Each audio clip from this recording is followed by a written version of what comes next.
Alhamdulillahi Rabbil Alameen wassalatu wassalamu ala Sayyidina Muhammadin wa alihi wa azwajihi wa zurriyatihi ajma'in. Continuing our reading of Iqbal's reconstruction of religious thought in Islam. And we are looking at his conception of man. We looked at his conception of universe, and we are looking at his conception of man. And we found that it's a very Hegelian modernist conception, and it's trying to read this specific Hegelianism into the Quran, which he's quoting. So, for example, last time we looked at it, how he quotes this ayah, verily God will not change the condition until they change what is in themselves. He interpret or misinterpret it as saying that if a man does not take the initiative, there's a lot of emphasis on action. If he does not evolve the inner richness of his being, so unfolding of his being, self-expression, if he ceases to feel the inward push of advancing life, so human being is an expression of or manifestation of the march of life, the march of a spirit. But to be part of that march of a spirit, he needs to consciously, through his action and through his development of his inner life, needs to participate in that march and feel the inward push of that advancing life, which seems very close to Hegelian Geist. Then the spirit within him, so if he doesn't evolve the inner richness of being, if he ceases to feel the inward push of advancing life, the march of history, I guess, then the spirit within him hardens into stone and he is reduced to the level of dead matter.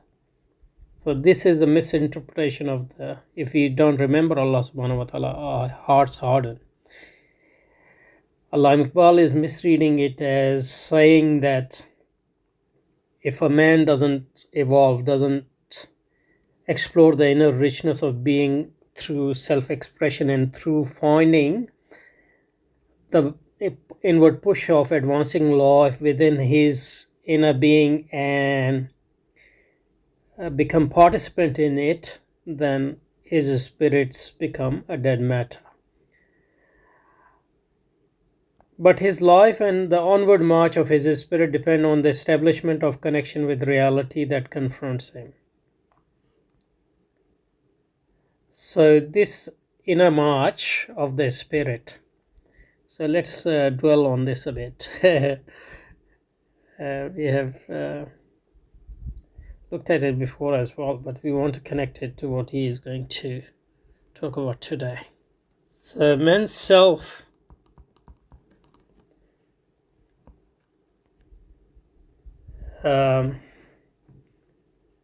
need to develop himself through developing his inner richness. So inner richness of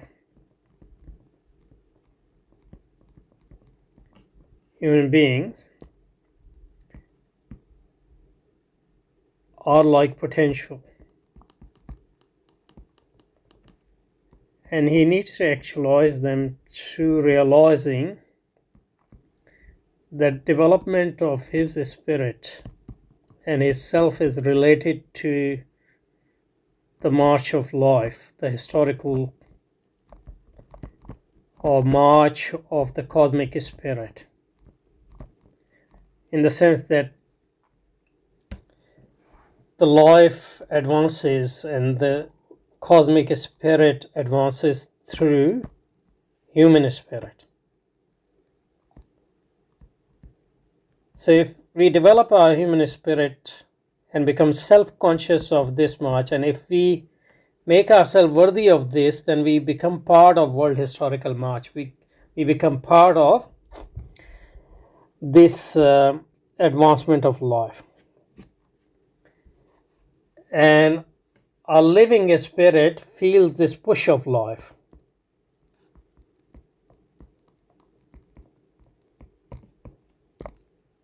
Inside her, this push of life. But if we do not develop ourselves and do not develop our potential, then we become deaf to this call of life, this push of life, this advancement of the world spirit, and we become relevant to the march of history, irrelevant to the march of history. And Iqbal is reading it as becoming, dead spirit or dead heart. And the way we develop ourselves is through confronting the reality. So reality is there confronting us. So the development of self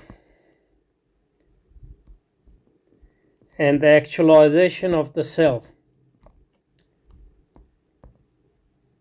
from potential to actual is awakened through this confrontation. Now, and we need knowledge to be successful in this confrontation.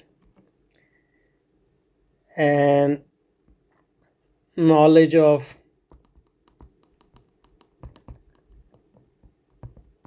our own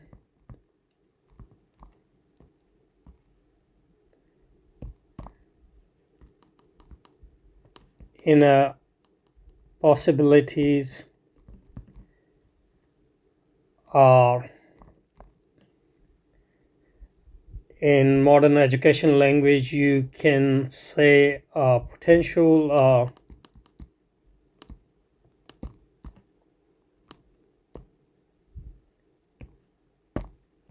our skills, developing them. So first we need that. Second, we need knowledge of the external reality, which we get through experience and reason. And basically, Iqbal thinks that's the scientific knowledge which we need in order to overcome this resistance of reality. And we overcome the resistance of reality through capturing reality, through imposing our will on this reality. Then this reality become, not from being something confrontational, something alien, it become part of ourself, and it become part of Geist as well, the world spirit. But it becomes part of us and part only through capturing this reality, through overpowering this reality, through imposing our total control over this reality. And we do through this, through knowledge, by which he means basically scientific knowledge, as you will see, and technology. So this inner development of each individual self and inner development of a species self seems to be a carbon copy of modern stream of progress, that is government of things in the service of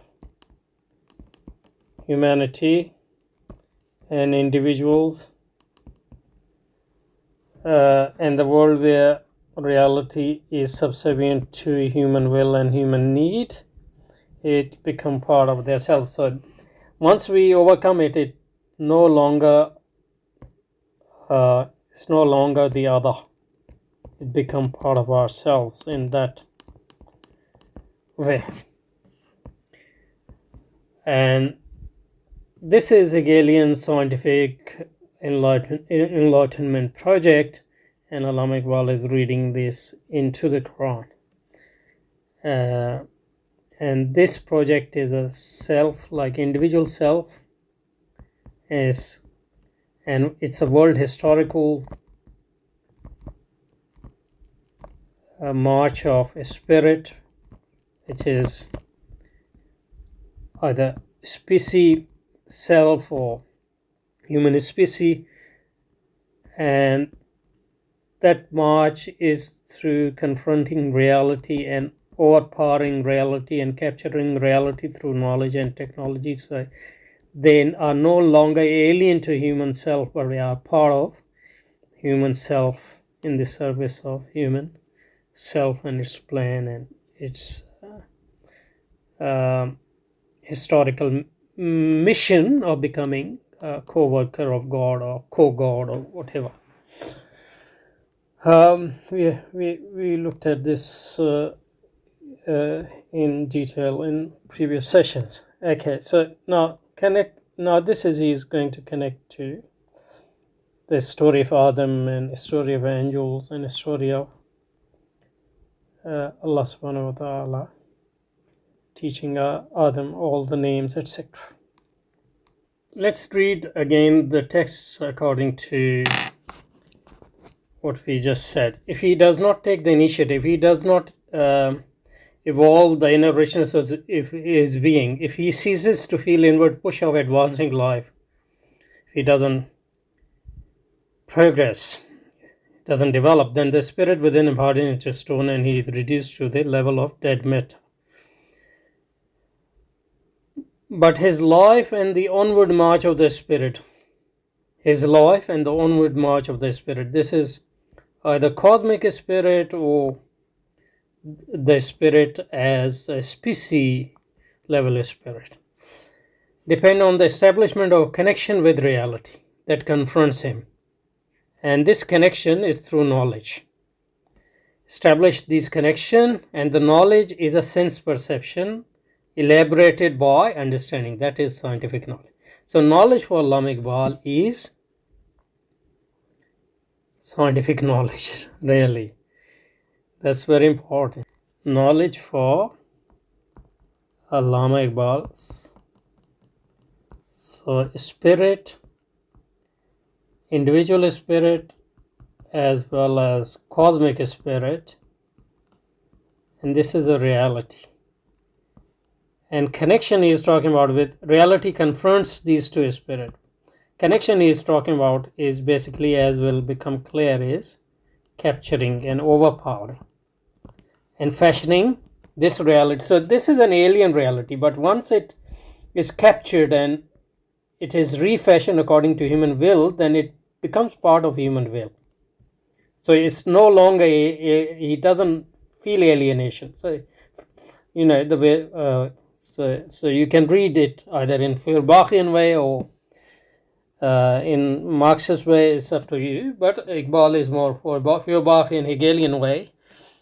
So when reality confronts this spirit, it's an alien reality. But when we overpower this reality, it becomes part of our own self, and we overpower it through knowledge, and knowledge is scientific knowledge. He is very clear about this. Sense perception elaborated by understanding. That's what he thinks scientific knowledge is anyway. And he will try to read all this into the Quran. So the crux is this self individual self and self, cosmic self. And there's a life, march of life, progress.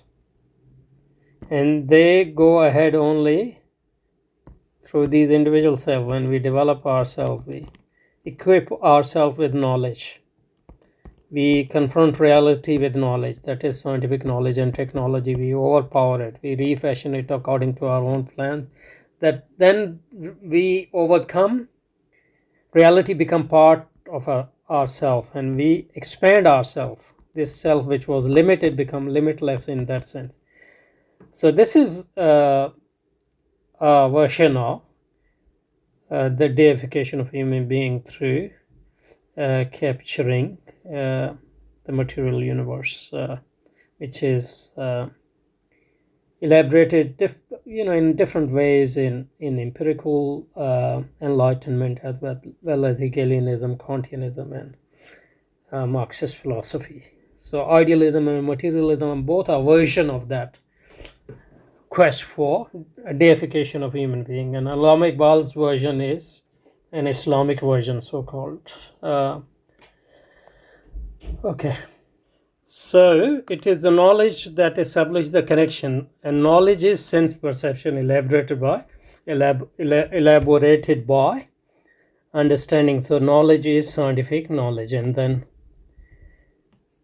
now he will try to persuade us to see Quran as the bearer of this scientific version of knowledge. And first he does through the story of Adam and the angels. So according to Allama Iqbal here, what gives Adam priority over angels is that Allah taught him this scientific knowledge, or at least gave him faculties to have this scientific knowledge, so he can capture reality and become the master of the universe like Allah subhanahu wa ta'ala. And that's what gives priority to human being over angels. Obviously Quran doesn't say any of this thing, but let us read along. So when thy Lord said to the angels, verily I am about to place one in my stead on earth. So that's the wrong translation, because Khalifa does mean deputy, but Allah subhanahu wa ta'ala is not a dead God, he is a living God. He doesn't need anyone instead of him. So in that sense, human beings are not viceroys of Allah subhanahu wa ta'ala. Khalifa means successor, and Allah subhanahu wa ta'ala made human beings successor of the generations which were on earth before human beings. Or human beings are successors of each other, so each generation is the successor of the other generation. And in this new translation, Abdul Halim makes this point very clear. So, Bismillah ar-Rahman ar-Rahim. وَإِذْ قَالَ رَبُّكَ لِلْمَلَائِكَةِ إِنِّي جَاعِلٌ فِي الْأَرْضِ خَلِيفَةً قالوا وتجعل فيها من يفسد فيها ويسفك الدماء ونحن نسبح بحمدك ونقدس لك قال إني أعلم ما لا تعلمون. So Allama Iqbal's translation was, verily I am about to place one in my stead on earth.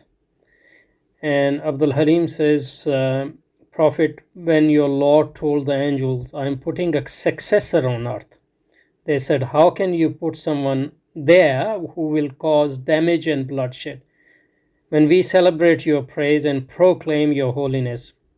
But he said, I know things you don't.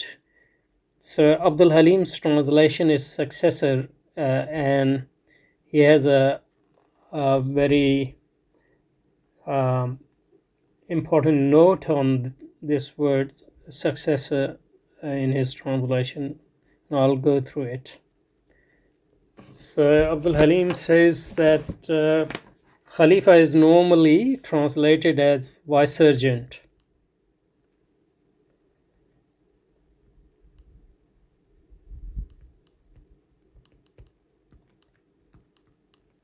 What Allama Iqbal is,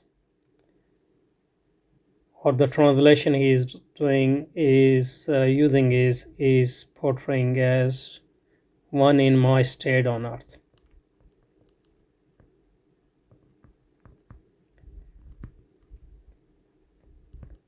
Obviously, one on my state on earth, that's the worst possible translation, because Allah wal Hayyul Qayyum, it doesn't need any.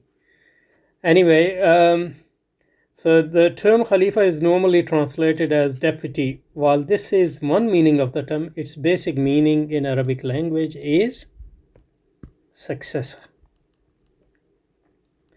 That's why Abu Bakr is Khalifatul Rasulullah. He is the successor of Rasulullah sallallahu alaihi wasallam, and Umar was the successor of Abu Bakr, or successor of the successor of Rasulullah sallallahu alaihi wasallam. The Quran often talks about generation and individuals who are successor to each other, or trustee, to whom a responsibility is temporarily given. So the good translation is successor and trustee.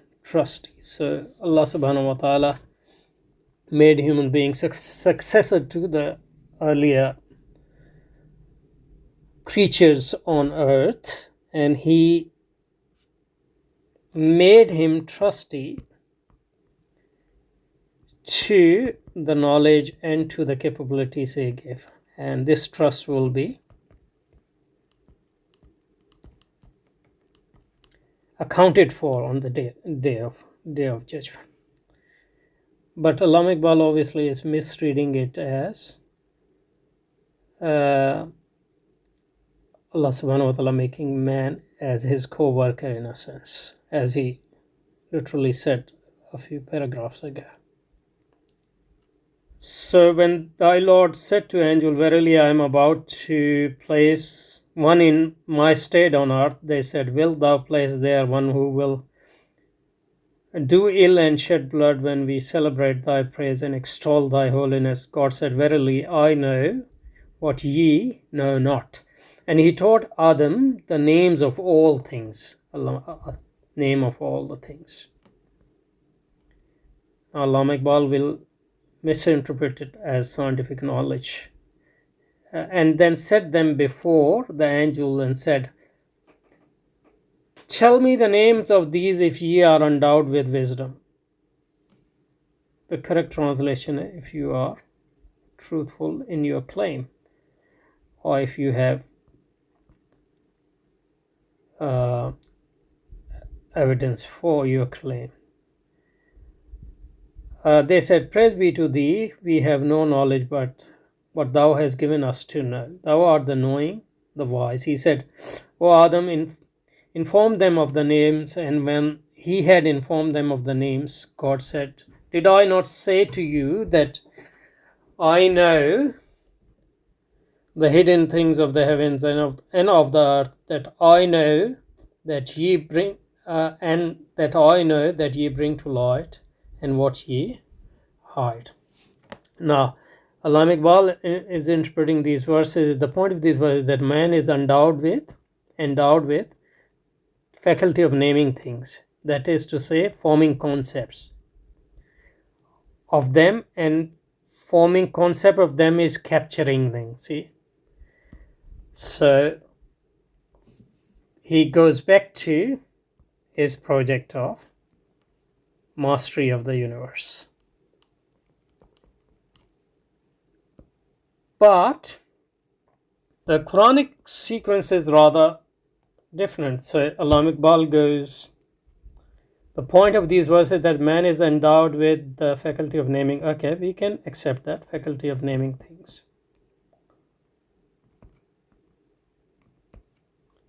Forming concept is part of that, yes. Forming concept of them. Now, this last bit is where we will forming concept of them is capturing them,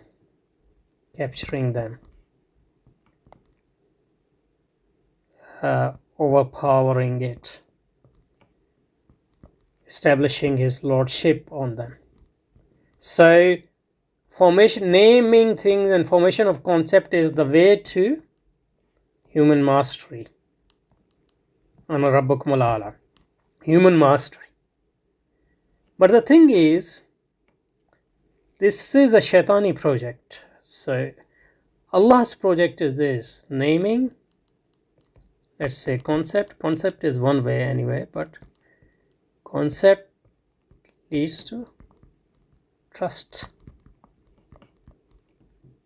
So Allah's project is to give us knowledge so we can relate to reality and use it. Use this trust as a trust of which we will be accountable on the day of judgment. And Allah subhanahu wa ta'ala has given this to human being, not to establish his mastery, but to see if he is thankful to him, if he remembers him. On the other hand, shaitani project is to make human beings forget Allah subhanahu wa ta'ala and try to persuade human beings that they should create or establish their mastery over the universe. That's how Shaitan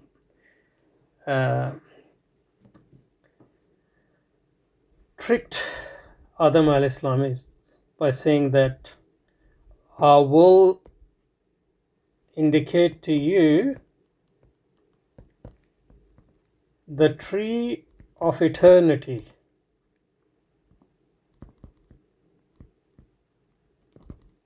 Shajaratul Khuld, eternity, through which you will establish a kingdom which is everlasting. You will become a god. This is the Shaitani project.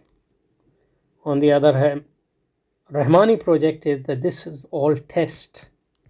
Whether you choose to become God, which you are not and cannot, or you surrender to your Lord. You remember that all this is given to you by your Lord, and the purpose is not to establish human sovereignty on this universe or capturing the reality, but to join the reality in praising Allah subhanahu wa ta'ala and worshipping Allah subhanahu wa ta'ala. The only difference is the reality worship Allah subhanahu wa ta'ala tawan wa karhan, and the human beings Allah subhanahu wa ta'ala has given this freedom, which is test for them whether they surrender this freedom and worship Allah subhanahu wa ta'ala.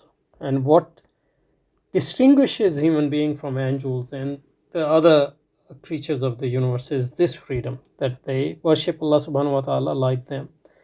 But human beings have this unique ability given by Allah subhanahu wa ta'ala to not worship Allah subhanahu wa ta'ala for a while anyway. So having this freedom and surrendering it and worshipping it, Allah subhanahu wa ta'ala instead, that's what makes human being unique. Not this futile search for this chimerical lordship of this universe, which is shaitan induced, and which is a shaitani project, as we have said again and again. And unfortunately, Allama Iqbal at this stage is very impressed by this project because of the dominance of Western civilization. So that's what happened when a civilization dominates. You think in its color, and what it says becomes common sense. And that's when, the test of character comes in, to think against the current and not to surrender to the dominance of shaitani led projects. Okay, we'll continue, we'll stop here inshallah, and we'll continue from here next one.